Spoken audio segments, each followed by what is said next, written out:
اتنا ان کو اللہ تعالیٰ نے ان کی اس حص کو تیز کیا ہوتا ہے. کچھ لوگ ہوتے ہیں وہ بغیر کسی قائد کے وہ چلے جاتے ہیں، اپنے گھر پہنچ جاتے ہیں، ڈرائیور کو گائیڈ کر رہے ہوتے ہیں کہ یار ادھر کو مڑ جاؤ، ادھر کو مڑ جاؤ، ادھر. یعنی اللہ تعالیٰ نے ان کو حافظہ اور یہ چیزیں اس سے ان کی تیز ہو جاتی ہیں. لیکن آخرت میں بھی ان کو اللہ تعالیٰ جنت عطا فرمائیں گے اگر وہ بندہ اللہ رب العزت کی طرف سے آنے والی اس آزمائش پہ صبر کرتا ہے. اگلی جو روایت ہے یہ حضرت ابو عبد الرحمن عبداللہ بن مسعود رضی اللہ تعالی عنہ سے ہے. قال کہتے ہیں کہ انی انظر الی رسول اللہ صلی اللہ علیہ وسلم، یہ ایسے ہی ہے کہ جیسے میں اللہ کے رسول صلی اللہ علیہ وسلم کو دیکھ رہا ہوں. یعنی بات بیان کرنے کا یہ انداز ہے کہ میں آپ کو بات بتانے لگا ہوں پیغمبر علیہ السلام کی، اور یہ ایسی ہے کہ جیسے میں ابھی سن رہا ہوں آپ کو پیغمبر علیہ السلام. یعنی مجھے اسی طرح بالکل صحیح طریقے سے بات یاد ہے، ابھی بھی وہ مجھے منظر یاد ہے جب پیغمبر علیہ السلام اس بات کو بیان کر رہے تھے. یحکی نبی من الانبیاء، آپ نبیوں میں سے ایک نبی کا قصہ بیان کر رہے تھے. صلوات اللہ وسلام علیہ، اللہ تعالیٰ کی رحمتیں ہوں، اللہ کی سلامتی علیہ ان پر، یعنی تمام انبیاء پر اللہ کی اللہ رحمت اور سلامتی ہو. ضربہ قومہ، مارا اس کو اس کی قوم نے، یعنی اس نبی کو اس کی قوم نے مارا. فأدبوہ، اس کو ان کا خون بہنا شروع ہو گیا، لہو لہان کر دیا ان کو. وَهُوَ يَمْسَحُ الدَّمَ عَنْ وَجْهِهِ، اور وہ نبی اپنے چہرے سے اپنے خون کو صاف کر رہے تھے. یقول، اور کہہ رہے تھے اللہم اغفر لقومی، اللہ میری قوم کو معاف کر دے. فَإِنَّهُمْ لَا يَعْلَمُونَ، وہ جانتے نہیں، ان کو پتہ نہیں، انہوں نے انجانے میں یہ غلطی کر بیٹھے ہیں، اللہ تو ان کو معاف کر دے. اس میں ایک تو یہ سبق ہے کہ جو صبر والے عظمت والے لوگ ہیں ان کے قصے بیان کرنے چاہیے، بتانے چاہیے اپنے بچوں کو، اپنے عزیز و اقارب کو. اس سے بہت زیادہ سبق ملتا ہے. اس لیے قرآن پاک میں اللہ تعالیٰ نے بہت سارے نبیوں کے قصے بیان فرمائے. اور دوسرا اس نبی کی کے صبر کے بارے میں کہ لوگوں کی طرف سے ایک تکلیف ان کو آئی ہے اور وہ صبر اتنا اس پہ کر رہے ہیں کہ اس تکلیف پہنچانے والوں کے لیے دعا کر رہے ہیں. تو ہمیں بھی اگر دین کے راستے میں کوئی تکلیف آ جائے، اللہ کے دین کی وجہ سے کوئی پریشانی آ جائے، لوگوں کی طرف سے، لوگ بڑی باتیں کرتے ہیں جب آپ دین کے راستے پہ چلتے ہیں نا. کوئی بھی آپ داڑھی رکھ لیں تو آپ کو لوگ باتیں کرنا شروع کر دیں گے. کوئی خاتون پردہ کرنا شروع کر دے، اپنے ہی رشتہ دار تانے دینا شروع کر دیتے، لو جی اب دیکھیں جی اس عمر میں آ کے اب اس کو پردے کی پڑ گئی ہے. تو بڑی تکلیفیں آتی ہیں. دین کے راستے پہ چلنا کوئی آسان کام نہیں ہے. آپ نے کچھ غلطیاں کی ہیں، دوستوں کے ساتھ مل کے کوئی گناہ کے کام کیے ہیں، اب آپ چھوڑ دیں تو وہی آپ کو تانے دینا شروع کر دیں گے، لو اب دیکھو کتنا نمازی بن گیا، جانتے ہیں تجھے تم کیسے ہو. اور جب آپ دعوت و تبلیغ کا کام کریں گے پھر تو اور بہت زیادہ باتیں آئیں گی. آپ بیکورڈ ہیں، آپ کو پتہ ہی نہیں ہے، آپ پتہ نہیں کس طرح کا اسلام بیان کرتے ہیں، آپ کو کسی چیز کی سمجھ نہیں ہے، آپ کو حالات کی واقفیت نہیں. تو بڑی لوگ باتیں کرتے ہیں اور تانے دیں گے. آپ دیکھیں جتنے مجاہدین ہیں نا ان کے بارے میں پروپیگنڈا ہی ہوتا رہتا ہے، یہ فلاں کے ایجنٹ ہے، یہ امریکہ کی جنگ لڑ رہے تھے، یہ ایسے کر رہے تھے، وہ کر رہے تھے. تو یعنی آپ کو تکلیفیں آتی ہیں دین کے راستے، لوگ آپ کو بہت باتیں کرتے ہیں، بعض دفعہ مار پیٹ تک بھی چلے جاتے ہیں. تو اس میں سبق یہ ہے کہ آپ نے اس میں صبر کرنا ہے. اور یہ نبی کون تھے؟ بعد نے کہا کہ یہ حضرت علیہ السلام کا قصہ ہے، اور بعد نے کہا کہ خود حضرت محمد صلی اللہ علیہ وسلم نے اپنے بارے میں یہ بات بیان فرمائی ہے. کیونکہ آپ کو بھی طائف کے موقع پہ جو ہے انہوں نے لہو لہان کیا، پتھر مارے، آپ کا خون بہا، اور آپ نے اس وقت بھی رحمت اور شفقت کا مظاہرہ کیا. احد کے موقع پہ بھی آپ کے ساتھ یہ معاملہ پیش آیا.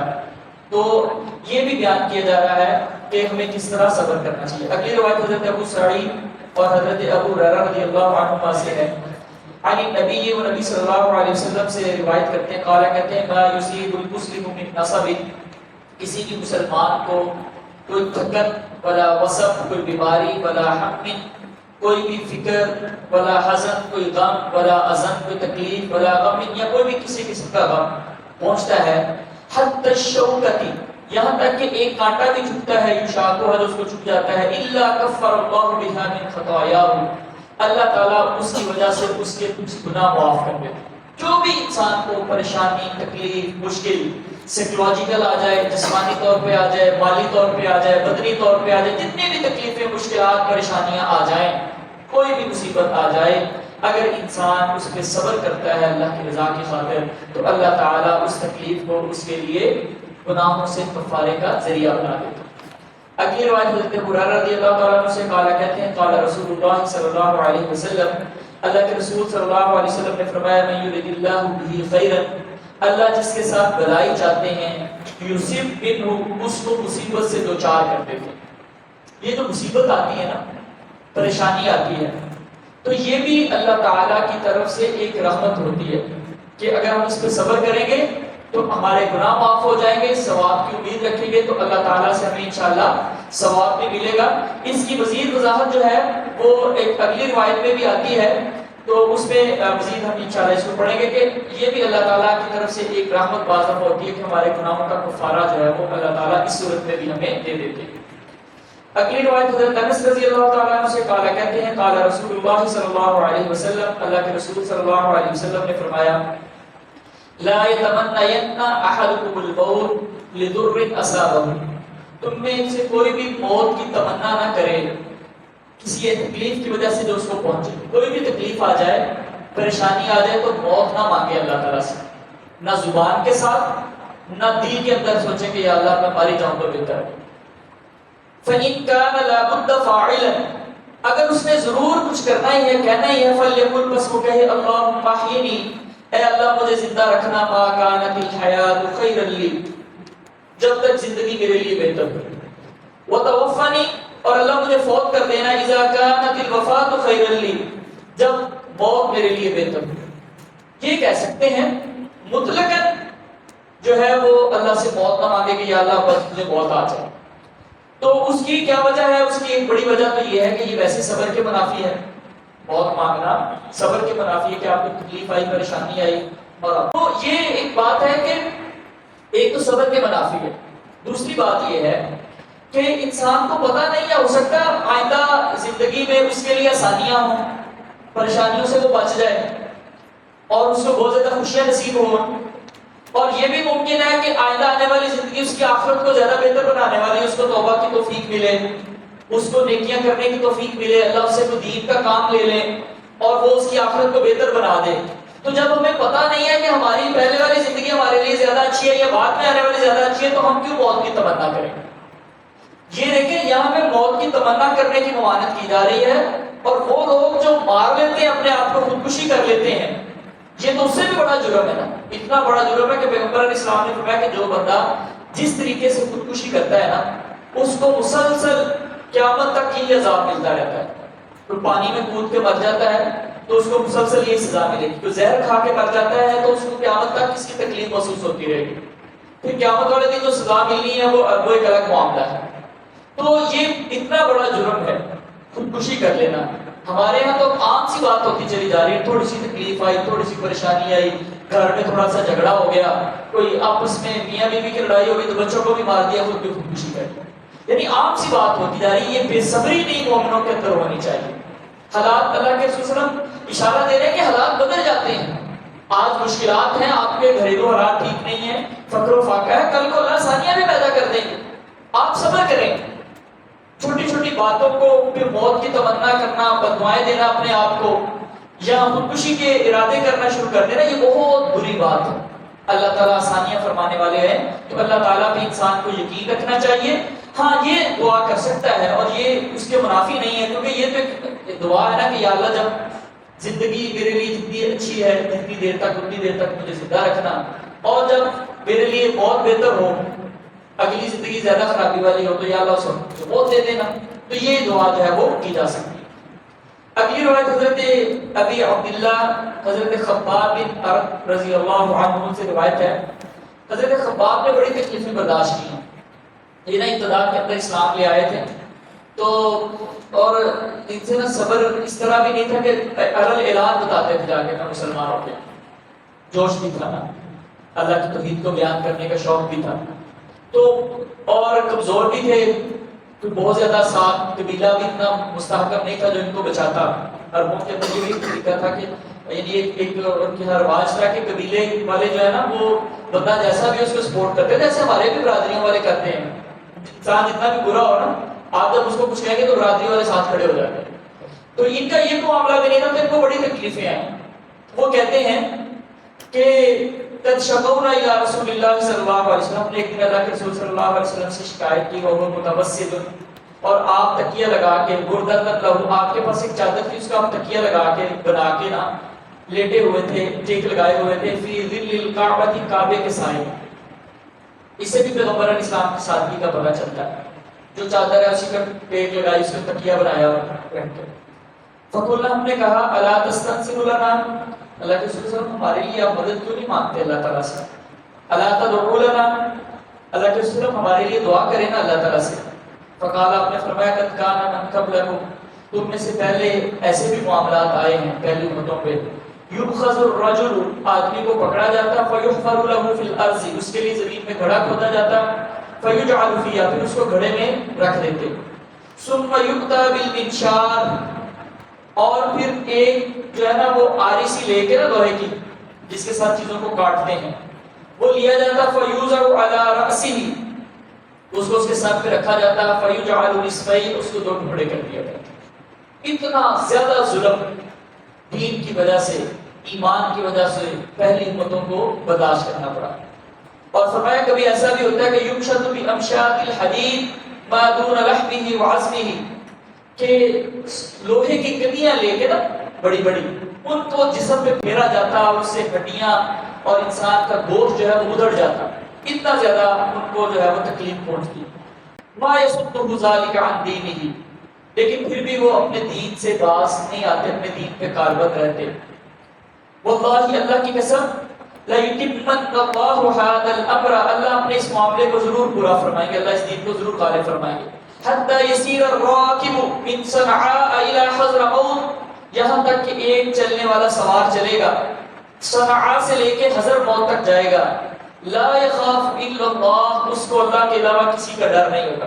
یعنی کافروں کا کوئی خوف نہیں ہوگا. اسلام اتنا غالب ہوگا کہ کوئی خوف نہیں ہوگا کہ کافر آ جائیں گے ہمیں کوئی نقصان پہنچا دیں گے.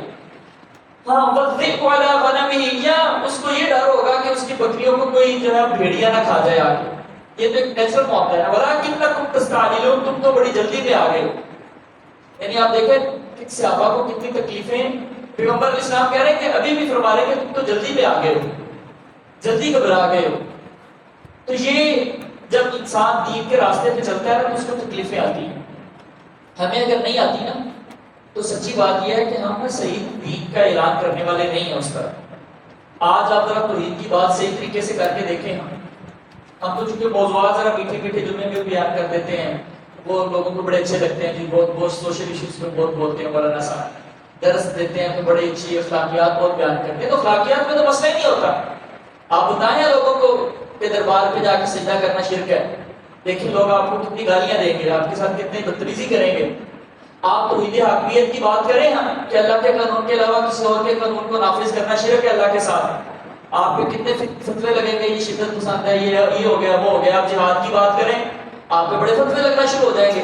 تو ہم چونکہ ذرا کمزور ہیں, اپنی مرضی کا اسلام بیان کر لیتے ہیں اور اسی پر خوش ہیں کہ بڑی دین کی تبلیغ کر رہے ہیں, صحیح دین پہ عمل کر رہے ہیں, تو اس وجہ سے تکلیفیں بھی کم آتی ہیں. جنہوں نے صحیح دین پہ عمل پیرا ہوئے اور صحیح دین, خالص دین کی تبلیغ کی, ان کے لیے پریشانیاں اور مشکلات بھی اتنی آئیں اور اللہ نے پھر ان کو مرتبے بھی اتنے زیادہ عطا کیے. آگے اس کی مزید وضاحت بھی تھوڑی سی آئے گی. تو اللہ کے رسول صلی اللہ علیہ وسلم فرما رہے ہیں کہ اتنی تکلیفیں دی گئیں کہ آرے کے ساتھ ان کو کاٹ دیا جاتا, جسم کو دو ٹکڑے کر دیا جاتا. یہ بھی معاملہ کبھی ہوتا کہ لوہے کی جو ہے وہ کنگیاں لے کے اس کے ساتھ جسم کو نوچ دیا جاتا, لیکن وہ اپنے دین پہ صبر کرنے والے ہو. تو اس میں جو ہے وہ ہمارے لیے صبر کا بیان ہے. اور دوسرا یہ بھی بیان ہے کہ اللہ تعالیٰ کی رحمت سے نا امید نہیں ہونا چاہیے. یعنی حالات دیکھیں مکہ کے, تھوڑے سے مسلمان وہ بھی تکلیفوں کے اندر روز نیا ظلم کا طریقہ ڈھونڈتے ہیں مشرکین مکہ. لیکن پیغمبر علیہ السلام بتا کے رہے ہیں کہ دیکھو یہ دین غالب آنا ہی آنا ہے, اور صحابہ کو یقین ہے. یہ ہوتا ہے ایمان, یہ ہوتا ہے توکل کہ اللہ کے رسول صلی اللہ علیہ وسلم نے جو کہہ دیا وہ حرف آخر ہے, وہ کبھی غلط نہیں ہو سکتا. وہ واقعہ معروف ہے نا کہ احد کے موقع پہ جب کھانے کو بھی کچھ نہیں تھا, بھوک اتنی تھی کہ اپنے آپ کو سیدھا رکھنے کے لیے نا پیٹ پہ پتھر باندھے ہوئے تھے, جسم جھکے نہ آگے.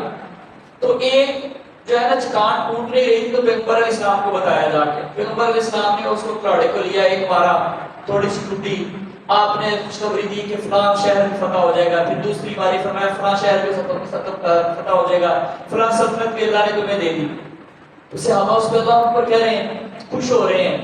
یعنی ایسے مشکل حالات میں کہ اندر سے منافقین وہ بھی مسلمانوں کے دشمن بنے ہوئے کہ ہم اندر سے حملہ کریں گے، باہر 10,000 کا لشکر، اس دور میں بڑا لشکر تھا، سارے مشرکین اکٹھے ہو کے آئے ہوئے ہیں، آنے کا ارادہ کر رہے ہیں، اور حالات یہ ہے کہ کھانے کو بھی کچھ نہیں ہے، بھوک بھی ہے، لیکن یہ یقین ہے کہ اللہ کے رسول نے کہہ دیا ہے تو حالات بدلنے ہی بدلنے، اور پیغمبر علیہ السلام نے جیسے ارشاد فرمایا تھا ویسے ہی ہوا ہے، ایک ایک حرف اسی طرح پورا ہوا ہے۔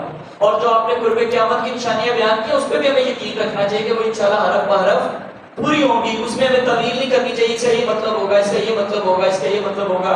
ہمیں کچھ لوگوں کو یہ بھی شوق ہے نا کہ قرب قیامت کی پیش گوئیاں جو ان کی تعویل کر کے چاہتے ہیں کہ ہماری زندگی میں ساری پوری ہو جائے، یعنی قیامت جلدی لا کے چھوڑنی ہے۔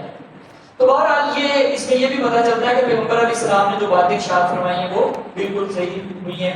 انس رضی اللہ تعالیٰ عنہ سے یہ روایت ہے، قال کہتے ہیں قال رسول اللہ صلی اللہ علیہ وسلم، اللہ کے رسول نے فرمایا اذا اراد اللہ بعبده خیرا، جب اللہ اپنے بندے کے ساتھ اچھائی کا بھلائی کا ارادہ کرتے ہیں، عجل له عقوبۃ فی الدنیا، تو اس کو دنیا میں جلدی سزا دے دیتے ہیں گناہوں کی۔ وَإِذَا أَرَادَ اللَّهُ بِعَبْدِهِ الشَّرَّ، اور جب اللہ تعالیٰ کسی بندے کے ساتھ نقصان کا ارادہ رکھتے ہیں، اس کو اللہ تعالیٰ اس کے ساتھ بھلائی نہیں کرنا چاہتے، اس کے کسی بھی عمل کی وجہ سے، ظاہر بات ہے اللہ تعالیٰ جو چاہتے ہیں وہ بھی اس میں بھی انسان کی طلب تڑپ اور اعمال کا نتیجہ ہوتے ہیں۔ امسک عنہ بذنبہ، تو اللہ اس کو سزا روک دیتے ہیں اس کے گناہوں کی وجہ سے، حتی یوافی بہ یوم القیامہ، پھر قیامت والے دن اس کو پورا بدلہ دیا جائے گا، پھر گناہوں کی سزا اس کو قیامت والے دن ملے گی۔ اور وقال النبی، اور نبی صلی اللہ علیہ وسلم نے فرمایا ان عظم الجزاء مع عظم البلاء، جتنی بڑی آزمائش مصیبت پریشانی ہوتی ہے اجر بھی اتنا ہی زیادہ ہوتا ہے۔ وَإِنَّ اللَّهَ تَعَالَى، اور جب اللہ تعالیٰ اذا احب قوما، جب کسی قوم سے محبت کرتے ہیں، ابتلاهم، ان کو مصیبتوں میں مبتلا کر دیتے ہیں۔ فمن رضی، جو اس پہ راضی ہو گیا کہ اللہ کی طرف سے آئی ہے ہم راضی ہیں اس پہ، فلہ الرضا، اس کے لیے رضا ہے، اللہ بھی اس سے راضی ہو جائیں گے۔ ومن سخط، اور جو غصے میں آ گیا، دل کے اندر یہ کہ اچھا مجھے بھی مصیبت آ گئی ہے، صبر نہیں کیا، فلہ السخط، تو اس کے لیے اللہ تعالیٰ کی طرف سے بھی ناراضگی۔ تو اس حدیث مبارکہ سے یہ پتہ چلتا ہے کہ دنیا میں گناہوں کی سزا اگر مل جاتی ہے تو یہ بھی اللہ تعالیٰ کی طرف سے ایک خیر ہوتا ہے، کیونکہ دنیا میں تو تھوڑی سی سزا مل سکتی ہے، کیا نقصان ہو جائے گا دنیا میں، کیا پریشانی آ جائے گی، لیکن اگر اس کی سزا آخرت میں ملی وہ تو ہم نہیں برداشت کر سکیں گے۔ تو تین طرح کے معاملات ہوتے ہیں، ایک جو پچھلے باب میں بیان ہوا، جب بندہ گناہ کرتا ہے تو توبہ کر لیتا ہے تو اللہ تعالیٰ معاف کر دیتے ہیں، ایک تو یہ معاملہ ہوتا ہے۔ اور اگر بندہ توبہ نہیں کرتا پھر اللہ تعالیٰ کیا کرتے ہیں کہ اس کو یہ اس پہ اللہ تعالیٰ کا احسان ہوتا ہے کہ اس کو سزا دنیا میں دے دیتے ہیں، اس کی وجہ سے گناہ کی وجہ سے ان کو پریشانیاں مصیبتیں آتی ہیں، جیسے اللہ تعالیٰ فرماتے ہیں وما اصابکم من مصیبت فبما کسبت ایدیکم، تمہیں جو بھی تکلیف پریشانی آتی ہے وہ تمہارے اپنے ہاتھوں کی کمائی ہوتی ہے۔ اور تیسرا معاملہ کیا ہوتا ہے، تیسری آپشن کیا ہوتی ہے کہ نہ ہم نے توبہ کی، اللہ سے معافی بھی حاصل نہیں کر پائے اور دنیا میں اس کی سزا بھی نہیں ملی، پھر کیا ہوتا ہے، پھر جو ہے وہ آخرت میں جو ہے وہ اس کا ہمیں بدلہ ملتا ہے، اور بعض دفعہ دنیا میں بھی بڑی سزا مل جاتی ہے، جیسے قرآن پاک میں اللہ تعالیٰ فرماتے ہیں نا کہ فلما نسوا ما ذکروا به فتحنا عليهم ابواب كل شيء، جب وہ بھول گئے جو جس کی ان کو نصیحت کی گئی تھی، فتحنا عليهم ابواب كل شيء، ہم نے ہر چیز کے دروازے ان پہ کھول دیے۔ ہمیں لگتا ہے نا کچھ لوگ بڑے اللہ کے نافرمان، بڑی باتیں دین کے خلاف کرنے والے، دین کا نقصان کرنے والے، پھر بھی ان کو بڑی نعمتیں ملی ہوتی ہیں، بعض دفعہ تو ہم ظاہری چیزوں کو دیکھ کے سمجھتے ہیں یار یہ بڑی عیش کے اندر ہے، حالانکہ وہ سائیکولوجیکلی نفسیاتی طور پہ بڑی تکلیف میں ہوتا ہے، لیکن بعض دفعہ اللہ تعالیٰ واقعتاً استدراج کرتے ہیں، اس کو کھلا چھوڑ دیتے ہیں۔ تو فرمایا فتحنا علیہم ابواب کل شیء حتی اذا فرحوا بما اوتوا، جب وہ خوش ہو جاتا ہے کہ میں بالکل ٹھیک ہوں، میرے ساتھ صحیح معاملہ ہوتا ہے، تو پھر فرمایا اخذناہم، پھر ہم کو پکڑ لیتے ہیں، اچانک پھر ہماری پکڑ آتی ہے، پھر وہ بڑے نا امید، بڑے پریشان ہو جاتے ہیں۔ تو یہ بھی ایک سزا کی صورت ہوتی ہے کہ انسان کو گناہوں کی نہ تو توبہ کر رہا ہے نہ سزا مل رہی ہے، کیونکہ سزا نہیں ملے گی تو پھر وہ اور گناہ کرتا چلا جائے گا، پھر آخرت میں بھی عذاب کا سامنا کرنا پڑے گا، اور دنیا کے اندر بھی بڑی آزمائش، پھر بڑے بڑے عذاب اللہ تعالیٰ کی طرف سے آتے ہیں۔ یہاں پہ ایک چھوٹی سی بات کر کے اس سیشن کو ختم کرتے ہیں۔ بعض لوگ نے سوال کرتے ہیں اکثر کہ اللہ تعالیٰ کی طرف سے گناہوں کی سزا بھی ملتی ہے اور یہ آزمائش بھی ہوتی ہے. اللہ تعالیٰ پریشانیاں دے کے بندے کو آزماتے بھی ہیں. تو وہ کہتے ہیں کہ کیسے پتا چلے گا کہ یہ گناہوں کی سزا ہے یا آزمائش ہے؟ تو اصل میں یہ سوال سمجھنے کی ضرورت ہے کہ کوئی بھی جو آپ کو تکلیف آتی ہے نا، پریشانی آتی ہے، وہ بیک وقت گناہوں کی سزا بھی ہے اور وہ بیک وقت آزمائش بھی. آپ نے کچھ گناہ کیے، سابقہ جو آپ نے گناہ کیے ان کی توبہ اگر آپ نے نہیں کی تو اس کی سزا کے طور پہ آپ کو کوئی بھی پریشانی آ سکتی ہے، مالی جسمانی، خاندان کے اندر نفسیاتی طور پہ، گھروں کی ٹینشنیں، پرابلم، لڑائیاں، جھگڑے، یہ ساری جو ہے نا یہ اللہ تعالیٰ کی طرف سے گناہوں کی سزا کی صورتیں ہوتی ہیں. تو یہ بیک وقت گناہوں کی سزا بھی ہے، یہ سیم ٹائم پہ آزمائش بھی ہے کہ آپ اپنے آپ کو ریویو کرتے ہیں کہ نہیں، اللہ کی طرف لوٹتے ہیں کہ نہیں لوٹتے، آپ اس پہ صبر کرتے ہیں کہ نہیں کرتے. تو یہ بیک وقت جو ہے وہ کیا ہے، آپ کے لیے آزمائش بھی ہے اور سیم ٹائم پہ یہ آپ کے لیے بلیسنگ بھی ہے. جیسے اس حدیث میں بیان ہو رہا ہے نا کہ اللہ تعالیٰ جب چاہتے ہیں، پسند کرتے ہیں تو وہ سزا دے دیتے ہیں. تو بلیسنگ اس لیے ہے کہ ایک تو اس کی وجہ سے آپ کے گناہوں کا کفارہ ہو گیا، دوسرا اس پہ اگر آپ صبر کرتے ہیں اس صبر کی وجہ سے مزید گناہوں کی معافی مل گئی، تیسرا اگر آپ اس میں ثواب کی نیت کر لیتے ہیں مزید کہ اللہ تعالیٰ مجھے ثواب بھی ایکسٹرا عطا کریں اس کے علاوہ بھی، کیونکہ اللہ تعالیٰ نے وعدہ کیا ہوا میں دیتا ہوں، تو اس کی وجہ سے پھر اللہ تعالیٰ جو ہے وہ نیکیاں بھی عطا کر دیتے ہیں. تو یہ بیک وقت بلیسنگ بھی ہو گئی نا. اور یہ فیوچر کے لیے انسان کے لیے پلاننگ کا اور اپنے آپ کو بوسٹ کرنے کا ایک طریقہ بھی ہوتا ہے. جب انسان پہ مشکلات آتی ہیں نا، پریشانیاں آتی ہیں، تکلیفیں آتی ہیں، تو پھر انسان سوچتا ہے کہ مجھ سے غلطی کہاں پہ ہو رہی ہے. گناہوں کے بارے میں بھی غور کرتا ہے کہ کون سے نئے میں نے گناہ ایسے شروع کر دیے جس کا یہ نقصان ہونا شروع ہو گیا ہے، یہ تکلیفیں آنا شروع ہو گئی ہیں. تو یہ مختلف چیزیں ہوتی ہیں. تو بہرحال یہ یعنی کوئی بھی آپ کو تکلیف آئی ہے اس کی کتنی صورتیں ہیں، وہ کسی سابقہ گناہ کی سزا بھی ہے، وہ آزمائش بھی ہے کہ آپ اللہ کی طرف رجوع کرتے ہیں کہ نہیں کرتے، صبر کرتے ہیں کہ نہیں کرتے، یا مزید سرکشی کی طرف جاتے ہیں. وہ اللہ تعالیٰ کی طرف سے بلیسنگ بھی ہے، گناہوں کی معافی کا ذریعہ ہے، نیکیاں حاصل کرنے کا ذریعہ ہے، جنت حاصل کرنے کا ذریعہ ہے. وہ آپ کے فیوچر کو بہتر بنانے کا بھی ایک ذریعہ ہے کہ آپ اپنے آپ کو ریویو کریں، اپنے آپ پہ غور و فکر کریں، اپنے معاملات کو درست کرنے کی کوشش کریں. تو یہ جو ہے ان ساری چیزوں کو اگر انسان ذہن میں رکھے تو پھر انسان اللہ کی رضا پہ راضی ہو جاتا ہے. جیسا کہ اس حدیث میں بیان ہو رہا ہے نا، فمن راضی فلہ الرضا، جو راضی ہو گیا اللہ تعالیٰ بھی اس سے راضی ہو گیا. ومن سخطا، اور جو بڑبڑاتا رہتا ہے، دل کے اندر محسوس کرتا ہے کہ یہ کیوں ہو گیا، میرے ساتھ ہی ایسے ہونا تھا، فلاں کو کچھ نہیں ہوتا، فلاں بھی گناہ کرتا ہے، یہ ہوتا ہے وہ ہوتا ہے، لوگ اللہ کی شکایتیں شروع کر دیتے ہیں، یا ہر ایک کو جا کے اپنی پریشانیاں بتانا شروع کر دیتے ہیں. فرمایا فلہ السخط، تو اس کے لیے کیا ہے، تکلیف ہے. اور ساتھ یہ بھی فرما دیا کہ جتنی بڑی آزمائش، پریشانی، مشکل، تکلیف آتی ہے اس پہ صبر کرنے کی وجہ سے جزا اور بدلہ بھی اتنا ہی زیادہ ملتا ہے. اللہ تعالیٰ سے دعا ہے کہ اللہ تعالیٰ ہمیں عمل کی توفیق نصیب فرمائے.